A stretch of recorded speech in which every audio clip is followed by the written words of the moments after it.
We've got three brilliant speakers here. On my left is Wolfie Crystal, who is a web developer, activist, researcher, social entrepreneur, game designer, and artist. I'm only saying what, you know. I have to change. But this is a really good thing. He says he studied but did not complete degrees in art, computer science, sociology, and media studies. But the best thing about Wolfie, he's co-written this book called Networks of Control, and he's going to give us an overview today on the corporate use of big data and profiling. And on my right, on that table, we've got Frederick, I can't pronounce it, Zuiderveen Borgesius. He's a researcher at the Institute for Information Law at the University of Amsterdam, and he's written a book on improving privacy protection in the area of behavioral targeting, and he's a fantastic expert in this area.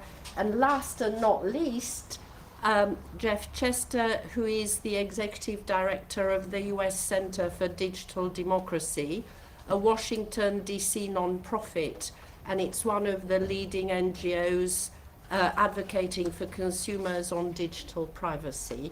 And he was very much single-handedly responsible for introducing the Children Online Privacy Act and other wonderful things. So welcome all, and I'll give the word to Wolfie, who will give us an overview of the programmatic area, yes?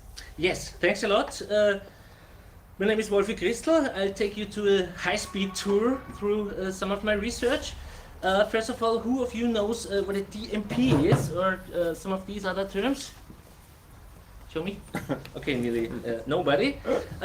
This is what marketing people use when they're talking about programmatic advertising, which is basically about selling our profiles in real time to whoever pays most. Digital profiles based on our interests, behaviors, for example, based on the websites we visit. This is Lightbeam. I visited 5 websites here. In the background, these 5 sites connected to 118 third-party services and told them about my visit. This is about how thousands of tracking companies are able to compile profiles about our online behavior. And there's also our smartphone. This is a pretty nice map of third-party trackers on Android. Apps, the blue circles represent the apps, the orange ones in the center, the third-party services. But back to Lightbeam, let's have a look at 2 third parties who tracked me. Let me introduce you to AddThis and BlueKai. BlueKai is a so-called data management platform. They both belong to Oracle, the world's largest business software provider. Oracle acquired several data companies in recent years. BlueKai, an online data marketplace, Datalogix, which has partnerships with stores and loyalty programs, and AddThis, which is harvesting behavioral data from 15 million different websites. These companies are now integrated in Oracle's data cloud. On this slide, Oracle explains that they record what consumers do, what consumers say, and what consumers buy. Oracle says it aggregates 3 billion user profiles, but also 700 million social messages daily and billions of purchases in order to target people, personalize content, and to measure how people are interacting across platforms, channels, and devices. You can see here online, mobile, email, social media, to TV, radio, direct mail, and even in-store. And in the center you can see the Oracle Identity Graph, which allows them to link and match user profiles across platforms, devices, and company databases in order to create one addressable consumer profile.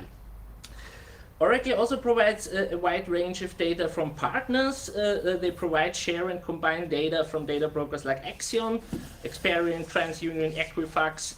They also provide data from credit card companies, and of course Oracle also partners with Google and Facebook. Facebook, a company which sorts nearly 2 billion people into thousands of categories and lets advertisers use these categories in order to include or exclude people from ads on an individual level. For example, advertisers can target people based on categories like Arabic language, Islam, online gambling, personality disorder, plus size clothing, stomach cancer, trade union, wheelchair, and many more. Since 2012, Facebook also partners with other data brokers to profile people better. For example, with Oracle, Experian, and Axiom, a large data broker which claims to have up to 3,000 attributes on 700 million people. For example, they have the credit history, the driving history, the criminal history, and so on. They don't collect data about illnesses of people, but about health interests. Another example for a large data broker is LexisNexis Risk Solutions, coming more from the risk side of personal data businesses, and they have offers like they're selling data on problem renters. They have got employment screening, also offers for healthcare, collect medical prescriptions, for example, and they also have offers for governmental agencies. At the same time, they also provide some marketing solutions, and this is a general trend.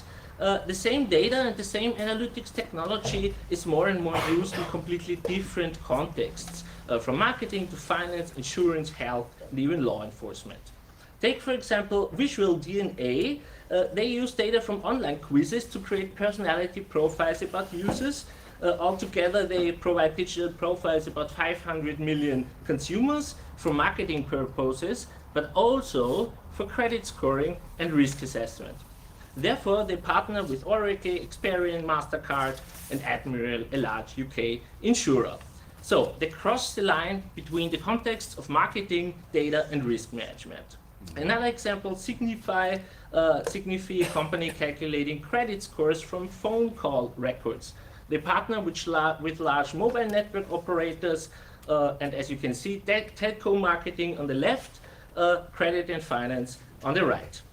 In our report, we investigated much more examples like this, but okay, what if data would be used only for marketing? Marketing has and still is the major driver for pervasive corporate surveillance. In 2007, Apple introduced the smartphone. Facebook had only 30 million users. Online advertisers started to use individual level data to profile and target users. 10 years later, we've got thousands of companies in the field of so-called marketing technology or ad tech, which is largely based on personal data collection and profiling. Take, for example, Telepart, a so-called predictive marketing platform which has been acquired by Twitter. They claim to provide a so-called Telepart identity network, which incorporates massive amounts of data to create a Telepart identity key for each and every shopper. And then they calculate a customer value score for each shopper and product combination. As a result, some customers get personalized offers and others don't. Or even personalized prices. It clearly won't be a problem for somebody to miss a single ad or discount, but I think it's a problem on a structural level. Imagine someone experiences many of those small disadvantages every day, perhaps even without being aware of it. Personalization based on our data is now nearly everywhere, and often it's a good thing, but it's non-transparent and bears the risk of reinforcing discrimination or even increasing it. A key concern for me is that the data companies are more and more using unique identifiers across different companies, devices, and contexts, which they pretend to be anonymous. Mainly identifiers derived from email addresses and phone numbers. This way, a person can be recognized again as the same person as soon as he or she clicks, swipes, buys, or does some other recorded interaction in real time across networks of data companies. In fact, those identifiers are not anonymous at all, they're pseudonyms. Facebook also uses them. In addition, we've got the identifiers from Google, Apple, and Microsoft, which are more and more replacing the hardware device IDs. And several companies have introduced their own persistent identifiers. For example, Oracle, Axiom, Verizon, Experian, many others, to match and link names, email and postal addresses, phone numbers, cookie IDs, device IDs across data providers and client companies. And both Oracle and Axiom run so-called data management platforms, a kind of real-time online data marketplaces, which allow companies to import data from their customer databases, to match customer IDs, to collect new data, access other data vendors, to analyze and categorize people, they call it segments or audiences, and to find similar people, and finally to send instruction who or where to target people, how to personalize. This way, companies can sort their customers into valuable and non-valuable people and into risky and non-risky human beings. Examples of companies running DMPs are Axiom and Oracle, but also Salesforce. Let's have a quick look at Crooks from Salesforce. I'll skip that. They say they allow companies to accurately and anonymously identify unique individuals. All right, one last example, Lotte.me, they provide access to 3 billion cookies and 2 billion mobile device IDs, and they say on their website, it's your data. You have the right to control it, share it, and use it how you see fit. Sounds nice, right? But of course, they don't speak to consumers, they speak to their corporate customers. Exactly. I think it's a good representation of today's information technology landscape. While we as individuals become more and more transparent, practices of corporate surveillance remain largely obscure. It's not balanced at all. There are several implications of things which can happen to individuals. We will discuss that afterwards. I think for now I will finish, and it's 10 minutes and 10 seconds. It was super fast so far. This is my book. You can also download it for free as a PDF version. Yes. Thank you very much. Well, if your hair hasn't risen on end so far, you also had a little video to show. Yes, Should we shut the this light was. now? Yeah, we need to. Should we dim the light? Yes, Yeah, it's Even though really it- difficult with, but it's difficult with the video. If I you know, switch but people should see the Yeah. video. Yeah. One example, just one example how companies are marketing these services. This is Factual, a company providing a product which is called Observation Graph. A very nice name, I would say. They're mainly addressing mobile location data and combining it with geographic information, metadata about events. Here we go. Factual's observation graph technology is a revolutionary way of understanding the real-world behavior of mobile users. With products powered by Observation Graph, you can deliver intelligent mobile experiences. Observation Graph is built on Factual's proprietary Global Places data, which includes over 90 million local businesses and points of interest in 50 countries and is integrated into leading applications such as Apple Maps, Facebook Places, and Microsoft Bing. Observation Graph also uses demographic data, event data, and other geographic data to fully understand the physical world. All of this data, combined with signals from mobile devices, enables Factual to catalog real-world user behavior. Each day, Observation Graph generates billions of discrete observations globally.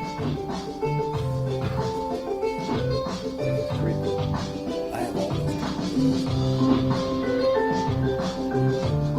Observation Graph powers products that enable advertisers to create highly accurate mobile audiences. Okay, I will say enough. User ID 987123, activity blocking. Sounds so innocent, right? What about activity protesting? I guess the Eastern German Stasi would have been really happy to have a Oh tool yeah, like that. Ceausescu as well. Yes, and as you maybe know, US Don't give police, Trump any ideas, but they have it already. Yeah. He used it, actually. Yeah. and US police departments have already used data feeds from marketing analytics companies to track protesters. Okay, thank you very much. So that were concrete overview of what the commercial corporations are doing.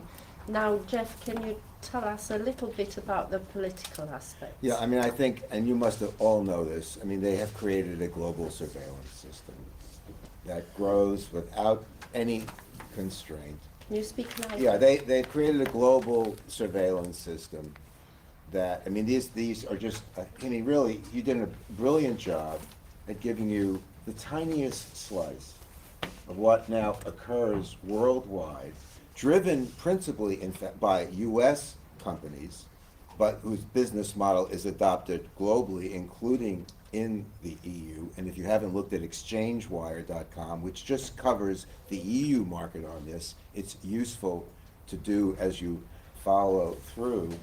And it's, so, you know, I could say more about what's been happening, and Frederick will, about data consolidation and alliances. My organization filed a complaint against this system in 2010 at the Federal Trade Commission. But just to say that it illustrates how in the United States, even under the Obama administration, they're incapable of really dealing with the implications here and have looked the other way. Because what at the FTC in the United States, in terms of regulation, the advertising practices and the data practices are considered distinct, except in the area of children, where we lobbied to get the Federal Trade Commission to bring the two together. So they consider this ad practices. They don't even look at the privacy implications. So to make a long story short, Oracle and all those companies that Wolf will mention sell their data to political campaigns, sell their data to political parties, sell their data to anyone right now. So what the political campaigns are able to do, and the parties are able to do, in the UK, in France, and we'll talk just about the United States, and what they are doing. And Obama began it, but it really came to a plateau in the recent election, is they are now integrating on a real-time basis all of this minute by minute, second by second tracking and analytic data with voter data. Look, this is a system of influence. This is a system of micro-persuasion and influence and behavioral change. It's not really about, and it's cumulative, right? Because they know what you did now, what you did 5 minutes ago, what you did in the mobile phone, what you did in your PC, and now with the television. Television is bringing the same system in, right? So there's also programmatic content. The experiences that you face are changed based on all the data and the collection and analysis. And all the political parties, I only have a couple minutes, so I'll make this quick. All the political parties are using this, including progressive parties. Bernie Sanders used these techniques. The Clinton campaign famously spent $1 billion on data analytics. But the person, I think, who used this system to its fullest extent, who really understood, whose people really understood that it's not just about data collection, but it's about changing behavior, was Trump. And Trump, in part, I mean, there were two sources. One was the Republican National Committee, but the other one was Cambridge Analytica. How many of you have heard of Cambridge Analytica, right? I mean, it's become very, very well known because they did Brexit, right? And they're owned by SCL, which is a major data and marketing and defense contractor in the UK, who interestingly engages in helping NATO and defense industries engage in PSYOPs.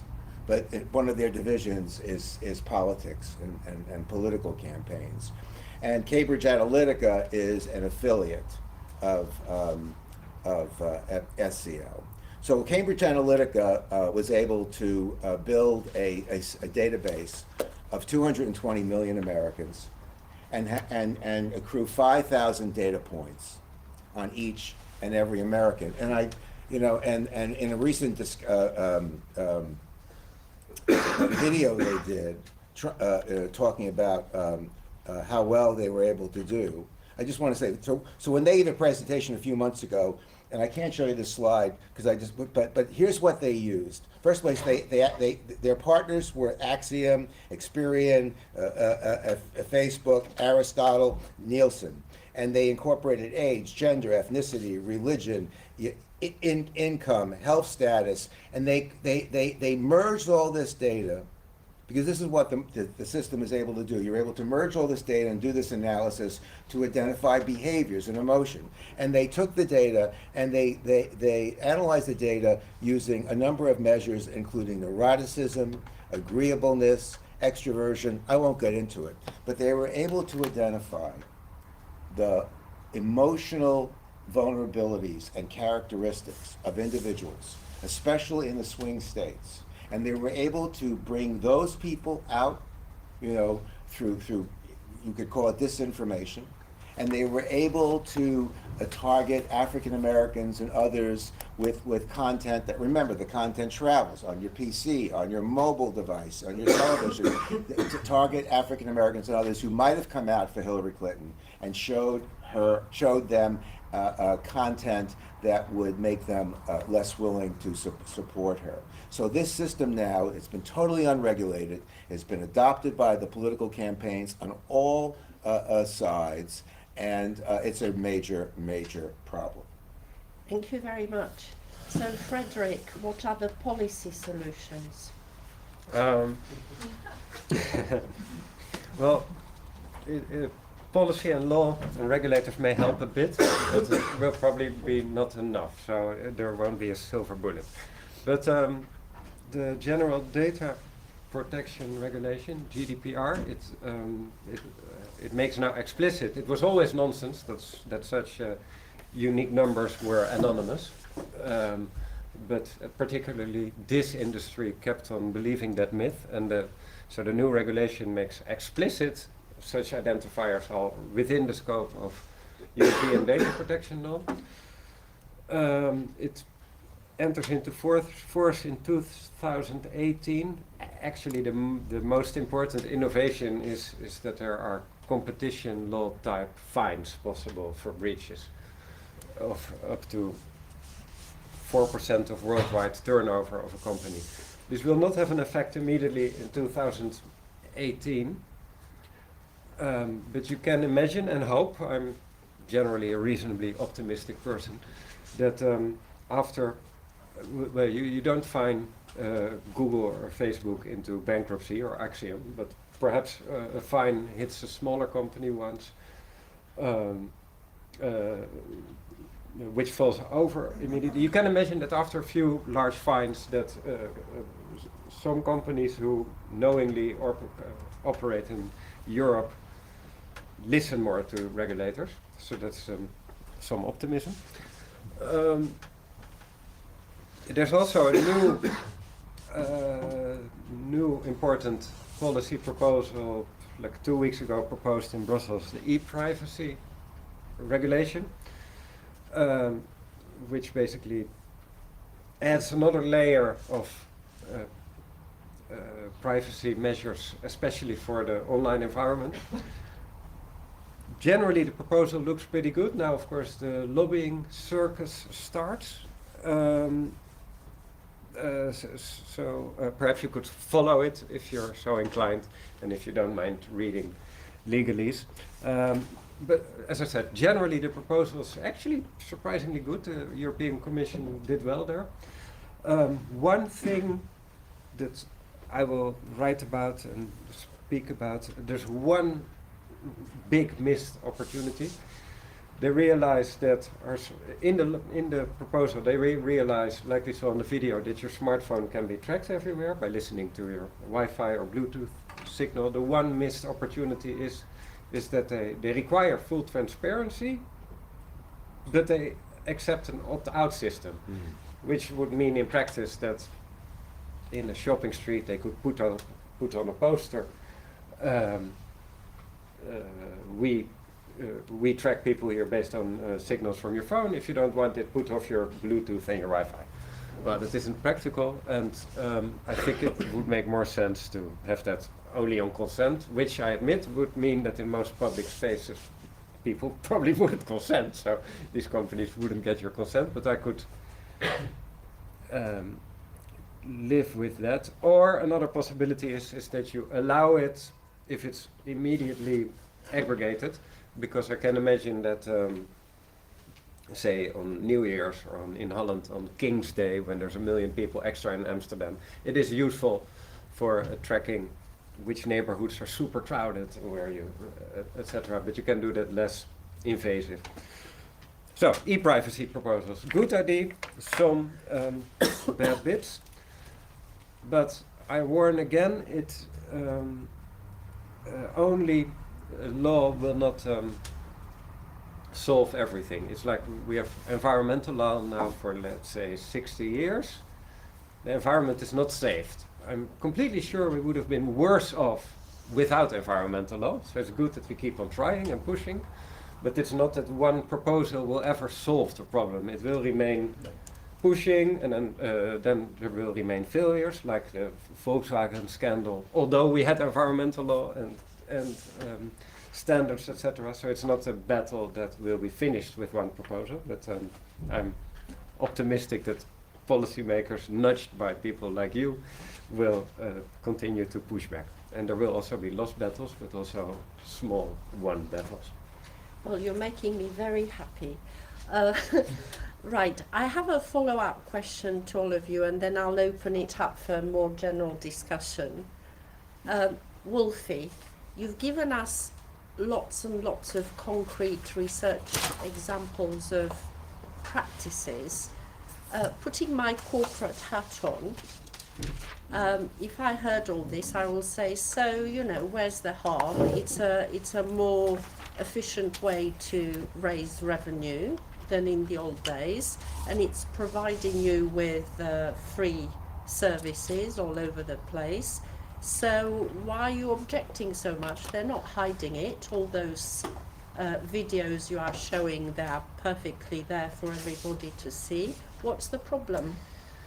It's a very good question, and first of all, sometimes they are hiding it, because when they're saying they're using anonymous data and so on, this is a kind of hiding for me, and they also hide much of the details of what they really collect and how they analyze data and so on.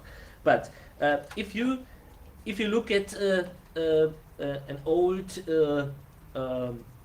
practices of credit scoring, which are existing since centuries, people are affected, negatively affected by that. When they have a bad credit score, they then don't have access to many opportunities and many choices.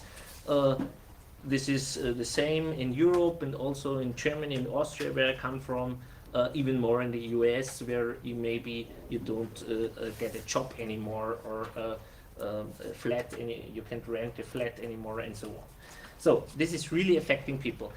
On the other hand, when I look at, for example, the platforms like Google, Facebook, Airbnb, Amazon, or whatever, today it's like sometimes they just delete an account of somebody because of some combination of issues, fraud, too many returns, whatever.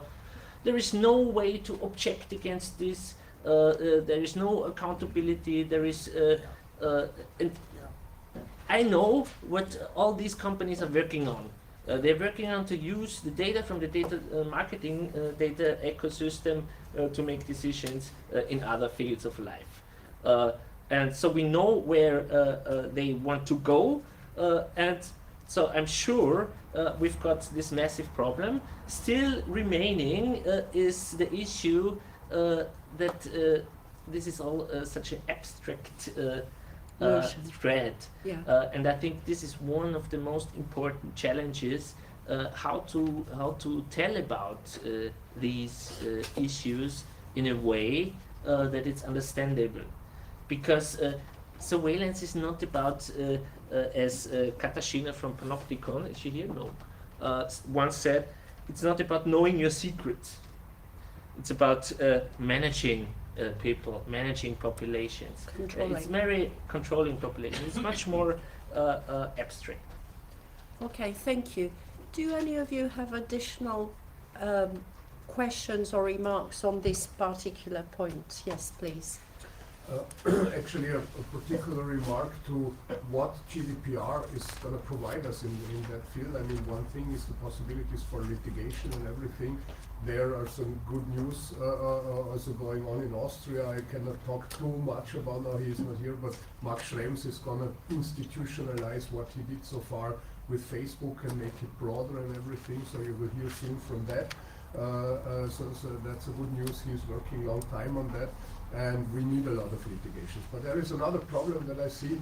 I was Christoph Scholl, my name from Austria, from Aquaforad or now Epicenter Works.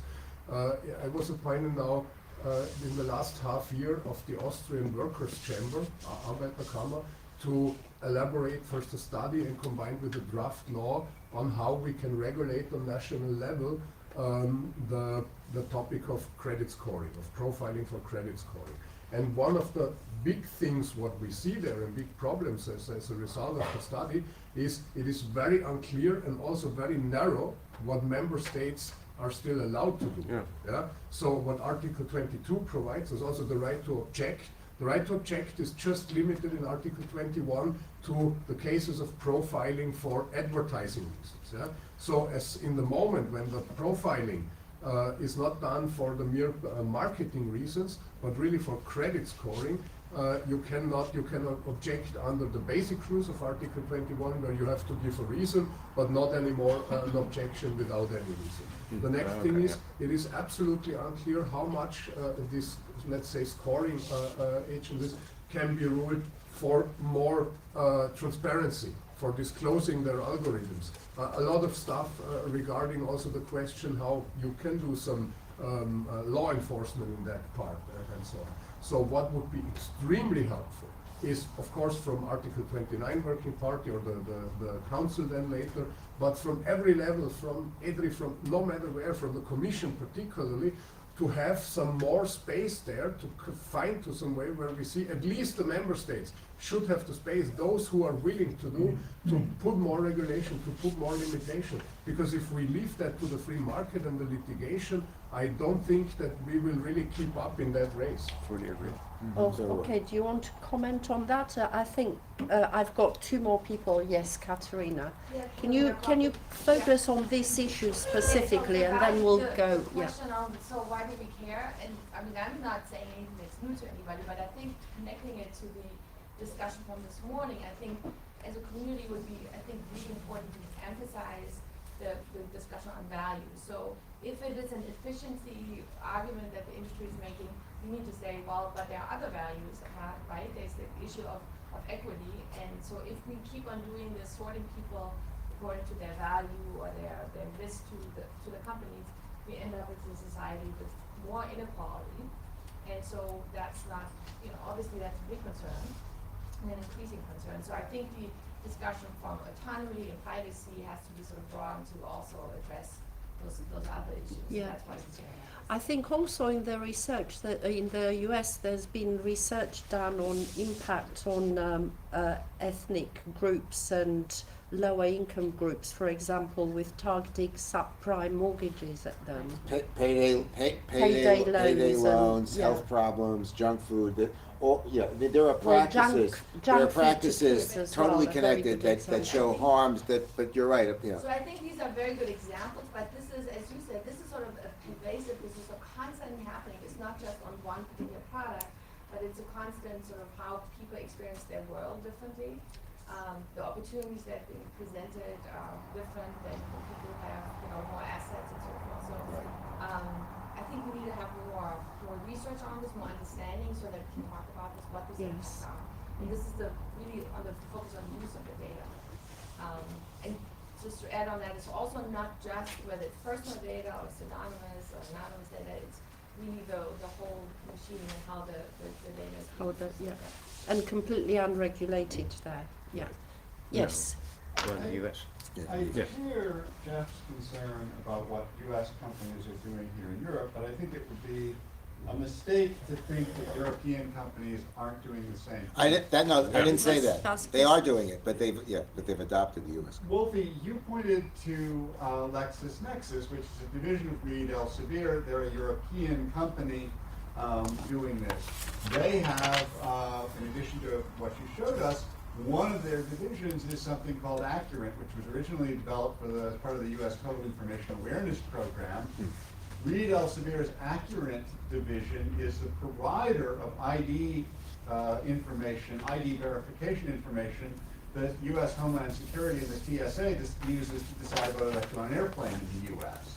based on this aggregated commercial database. So this is happening with European companies too. Amadeus, the European-based airline reservation system, is not only compiling this data, but has this grossly leaky system where they've plugged in public web gateways that any stalker can find out your travel itinerary from your baggage tag. I reported this vulnerability to them 15 years ago. They never did anything. Nor did any of the European enforcement agencies do anything. And so this is my question for the Europeans in the room. What is the point of talking about policies when there is zero enforcement of existing European laws? Why did Schrems have to sue? One, why didn't the data protection authorities do anything? And two, why aren't there more Schrems? Why did Schrems have to sue, and why aren't there more of him? Please, can anybody tell me? I would just answer yes. Right, I got one answer on this particular question. Anybody from the audience? Yes. Well, the second question you should ask Max, by the way, Max, but the first question is that part of why Max had to show was a very good question of whether the data protection supervisors have competence in his program or not. And the big breakthrough in Max's case initially was only about competence whatsoever, and then the court went completely further than anyone, including Max, expected and said, well, this whole safe harbor thing is bollocks and is now null and void. That's a very short and slightly impolite version of the That's all right. This is filmed, remember? I'm Dutch. I'm totally. This would be depriving totally that identity if I had to tone down my language. Yeah. This is the polite version. But basically,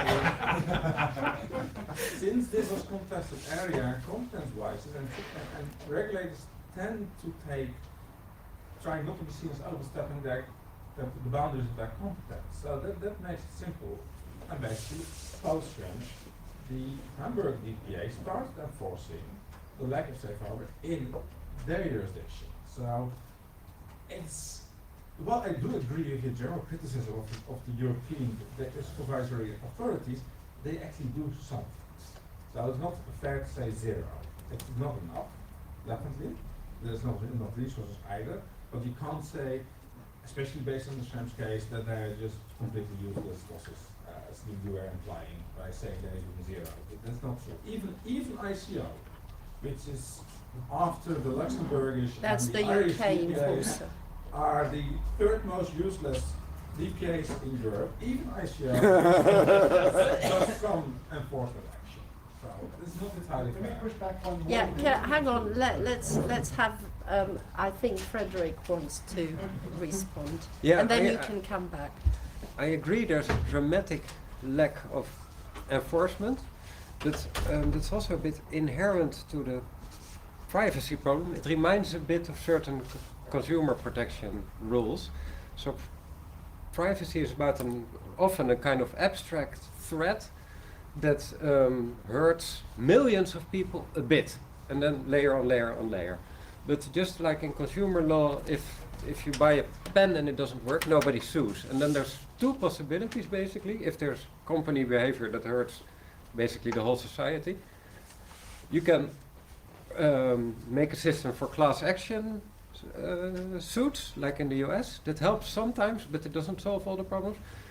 Or you can put a regulator in place, which helps sometimes, but doesn't solve all the problems. And now there's personal data flying around our laptops and out of our smartphones and watches every second, and these poor regulators, some should do more their best, but on the other hand, they're not that big.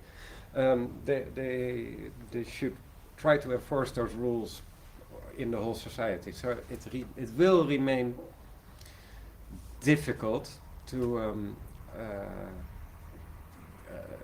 enforce such rules. But we could, in an optimistic mood, you could say, at least with the new rules, there will be serious possibilities for fines, and there will be somewhat clunky but possibilities for class action suits also in Europe.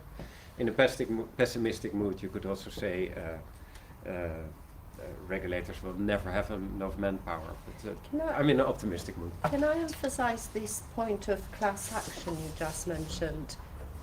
In my experience as a consumer rights activist, people can only complain about things that they know about and directly affects them. A lot of the stuff you described is going on. The vast majority of people have no idea it's going on. So the question is to you and the audience, how do you communicate it effectively? And on this issue of enforcement and class action, you need not a complaints-based system, but an investigation-based system. Katarina mentioned research. And the class action in order for the organizations that do this research to actually take action on it. Isn't that a way to slightly improve the situation? Well, I think that one of the top of the agenda here for civil society, and you as groups want to help, is to use the GDPR to address all these problems, including this system.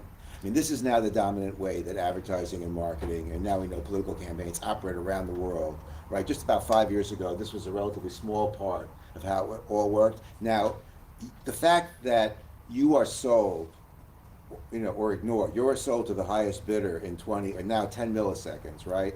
For all these things. People need to know about it, but we need to push the DPAs, you need to push this regulatory structure. You need to go after Google and Facebook, because it's true, all the companies are doing it here. But I think in part the US companies play an extraordinary role in refining this business model, which has to be adopted by everybody, because that's the way the business works. So we hope that you will use the GDPR, because even if Clinton had won, nothing would have happened in the United States about all this. So this surveillance aspect, this dehumanization system they've created to buy and sell us and ignore us, that reinforces discrimination, will continue to grow unless you guys fight it. May I just a short addition You to and that? then Frederick, yeah. To the problem of class actions. I mean, GDPR does provide for organizations to sue and so on, but GDPR does not provide for a real system of class actions That's there. true. Right. And that is actually a problem what is maybe not so much public, that Max Schrems at the moment, since more than 1 year, is also fighting he brought the class action, or a kind of class action, to the Austrian Court of Commerce. And there, which is pending at the moment at the European Court of Justice, and there we have the problem, as many other civil process codes in Europe, that we do not provide for a system of class actions. So in this case, what we can do, we can try to go for class actions in US, but on which substantial level and so on. So it's a matter of international private law, maybe also. So that is not really helpful in that case. So we also need, I think, better instruments for this kind of litigation. Yeah, perhaps minimum damages. Yeah. For like For 50, example. 50 euro a person, whatever, because it's really hard to prove to a judge that you have any financial. It generally stumbles, class action suits generally stumble in the US because the judges say you can't prove financial harm, That's right? one of the two major difficulties. Monetizing, three. Monetizing certainty is essential, right? So speculative harm is very much distrusted. Yeah. And the third is the interests of the class members need to be identical. That's a change from 20 years ago. Yeah. But in order to narrow Make the it scope of happen. class actions, we now require practically identity of interest. Mm. Used to be you could litigate the issue of principle and then discuss damages, and that's become much harder. And do you think it has helped a bit in consumer protection law or in privacy law, or that basically all the teeth are taken out of this Well, tiger? Most of the teeth. Oh, sad. I mean, and indeed, there's a question as to whether it had teeth to begin with, because so many of the settlements really went to the lawyers, Now, that certainly didn't benefit the consumers directly. The interorum effect may have Yeah. had some value, but that itself is an issue my colleagues argue about. Okay, so it seems setting up regulators better path to follow. Uh, the, the difficulty with that is it's subject to variation in enthusiasm. Yeah. I mean, if you look at the history of privacy commissioners in, say, France, for example, enormous enthusiasm difference over Yeah. time. Okay, so that was on class action. Any more comments, questions around the room, particularly on the enforcement issue and actually Yeah, related? Yes, please. Can you identify yourself? I'm the Hupe, I'm working as data protection officer, and I'm a big fan of the GDPR because I like the penalties, because I see the penalties are a big sword what we can use Yep. in combination with the transparency. And somebody you said we have to wait until there are big clauses against companies. And It helps already. But Sure. I think that we don't have to wait. We have to enforce now these clauses because we have this right for transparency. And if now we use these right of transparency at the 5th of 2018 very excessively, we get a lot of companies what are standing without trousers. And they say, oops, we haven't done our homework. And I think that with showing now the high possibility that these action from the community or from the activist part is possible, that this is a possible risk for all companies. This helps inside of companies to argue for data protection officers, for example, that they got more budget, that they have more room for decisions, and it helps to improve the whole level of data protection. Agree. And you know, these programmatic structures are happening in every country in the EU, right? And that's what's great about ExchangeWire, by the way, because okay, here are all the companies from Germany, here are all the companies from the Netherlands, here's all the companies from France, right? They even publish the maps, right? Here are all the so you can identify those DPAs can identify the country-specific companies that are all doing what was just said and go after them. Yes, but one follow-up. For example, I did also some research on German companies, especially there are many data companies belonging to the Bertelsmann Corporation and to Schober and so on. And this is all, they're doing basically the same stuff. They're using this kind of pseudonymous identifiers and so on. And there is also no enforcement in the great data protection country, Germany.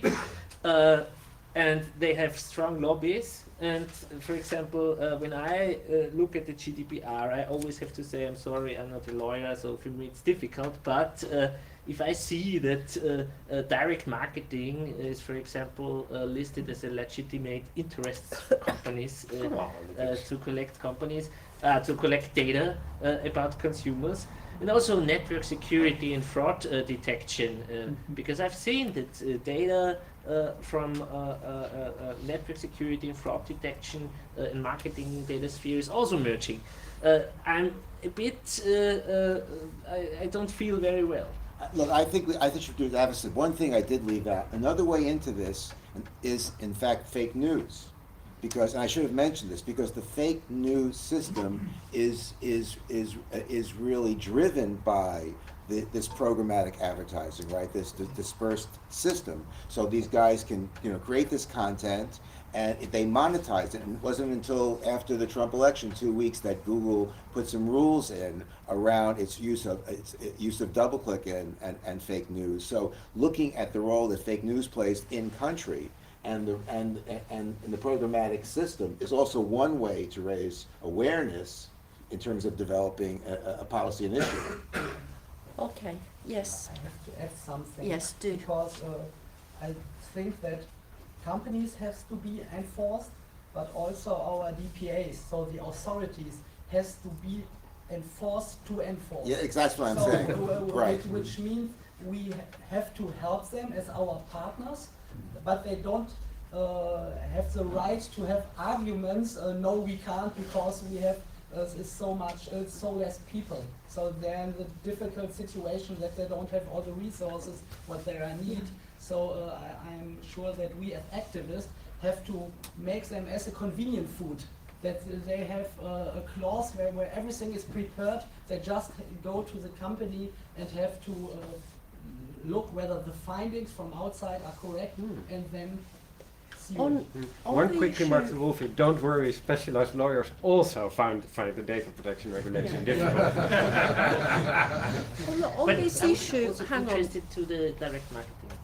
On this issue of enforcement, you mentioned the DPAs, you mentioned the law, litigation, etc., all quite remote from ordinary people. What about the media? There is a dilemma with the media because they use this system Yes. to make money. What about them? How do you... it's a question to the panel and the audience generally, yes. You and then Edward, yeah. So I'm sure that media is interested in stories, and big penalties against somebody is a big story. So at least, and if this is, for example, we didn't have these high CUs in history, so this is something new, and I'm sure that this is something, when you have the right storyline behind it, that the media is using it for transportation. As a journalist, or someone who got involved in consumer advocacy as a journalist, I think you need to distinguish the interests of media companies from the interests of journalists. And the best way, if you want good journalists, I think, is to support independent journalists self-publishing, because that's where the real investigatory work is being done these days. So that's a different question for copyright advocacy as to how to have an economic structure that supports independent self-publishing journalists economically. But I also, in terms of enforcement, there's one other body, and that's the European Commission. The airline reservation systems are subject, in addition to the general data protection rules, to the Code of Conduct for Computerized Reservation Systems, which specifically provides jurisdiction directly to the European Commission. They have never had a single enforcement action. They have resources. Amadeus is there are only 3 reservation systems. There's only one based in Europe, Amadeus. If there's anybody in the European Commission charged with enforcement, looking at that code of conduct, the first thing they would have done is look at Amadeus. And if they spent 5 minutes, they would see that it's grossly insecure. I stand by what I said. There are European institutions with unquestioned jurisdiction and resources that have chosen to do nothing. It's interesting, I just want to say, Okay. in terms of journal, I'm also a former journalist, the New York Times, I work the press, I'm responsible for most of the stories that came out about this system in the last 5-6 years. I placed them. And the reporter now responsible for this told me, who works in advertising, that they've not been able to really report on it now because there's conflicts in the Times, but fake news and how fake news changed the election, and fake news is happening in Germany and all that, has created a window where they're now able to write about this system for the first time. So maybe it's something we can take advantage of. Can I ask a follow-up question? Yes, in a minute, Walter. I need to ask a follow-up question on the political aspects. Why is this such a big issue? Putting my, campaign manager of Trump hat on. Mm-hmm. Why is this such a big issue when political parties have always campaigned? They go door to door and they talk to people with leaflets, and they would say to you, well, this is just a more efficient system to reach the people that would vote for us anyway. How would you answer that? Look, I think that it's never been used. Look, it's a continuation of what advertising and politics have been doing, and public relations have been doing for decades, and I'd love to talk to you guys about it, but they've never had the ability, they've taken this system to engage in micro-persuasion, in behavioral change. I mean, if you look at part of look, there's the data stuff of programmatic, But there's the ad creative of programmatic. And the ad creative of programmatic involves testing the message using neuromarketing. And if you look at neuromarketing in the EU or look at neuromarketing in the US, it's a major industry that's exploded that in a way is part of this programmatic system. They test the messages to purposely bypass the conscious mind, right? I mean, there's neuromarketing firms being used by all these big media companies, political groups in the Netherlands, and Germany, and Italy, and everywhere. So they're able to use all the data about you. They're now able to track you device to device, application to application, because they've created this seamless way of following you device to device, including television now, and they're able to combine it with an emotional analysis to get you to do what they want you to do. Now, for some people it works, for others it might not work, but the cumulative impact of this system, artificial intelligence, cognitive advertising, look at IBM Watson's new advertising division, all of the 3D video, immersive video, all these things coming together to influence you to buy brands, products, politicians, ideas, values. Thank you. Walter, you wanted to say something on this Oh, Walter. The question was based on normal citizens to do. Can you speak louder? Sorry, your earlier question, what can an average citizen do that does not necessarily have access to? Yeah. Oh, so you're going back to that. Okay. Yeah. I think generally I'm in love with the privacy cafes or the crypto parties, or however you want to brand them, because it gives a sense of empowerment to people who don't necessarily have access to courts and complex procedures. It actually is starting to hurt the ecosystem. Look what the ad blockers are doing to, I mean, the whole DMT debate kind of petered out, and now industry is sort of coming back. Hang on. We are feeling the pain of a loss of trust in the general public because of the mass adoption of ad blockers. For different reasons, some for privacy, just for some for people losing their data bundles or the battery of the mobile being eaten away, the malware thing, there are multiple factors in this loss of trust. But this loss of trust does translate into individually actionable actions, and individuals are taking that action, regardless of age. Well, young people do it more often than That's a good point. But can It I wasn't, respond? yes, of course. Yeah. It hasn't been raised before, the technologies that help people, and they're expanding. Can you comment I'm more on cynical that? about it because, yes, okay, the industry's shocked about ad blockers.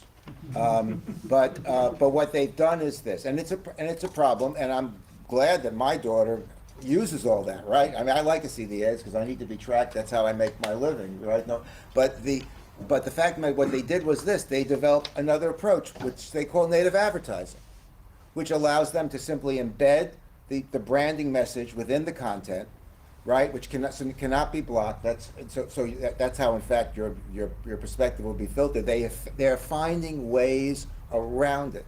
So I don't think that. I think it's a mistake to think that individuals, even at a mass scale, can stop this system without regulatory intervention. Oh, that was not what I was claiming to be. I know I wasn't, The but question was, what can an individual, and basically regulatory Yeah. intervention is not something an average citizen easily can achieve. It is more what we need to complement our activism and make our activism more relevant, and that's why I love the privacy cafes, because they give people a sense of agency. Even though it's limited, it's an arms race. no, I think a it's rat race, important. And I would not want to compete on your cynicism. No. I think it's important. But look at programmatic native if you have a chance, right? So what they did was they created this native advertising, which is just product placement, and now they're able to deliver it in milliseconds. That the ad that's really disguised as content, targeted to your profile, that bypasses those blockers. Frederick, you wanted to comment on this? Yeah, pessimistic remark now. So we look at the surveillance system built for online ads. Actually, it is still, by and large, online advertising is pretty innocent. It's becoming a lot more troublesome if the online advertising bubble bursts. If imagine that some won't burst in one time, but it may inflate a bit. or strongly, that large advertisers at one point say, you know what, I don't believe all this digital marketing talk anymore, all the targeting billboards or non-targeted ads work fine as well. Then we may be in a lot bigger problems, because these companies are basically obliged to the shareholders to make money, and then they will have to search even harder for new ways to monetize those piles of data they sit on. It's so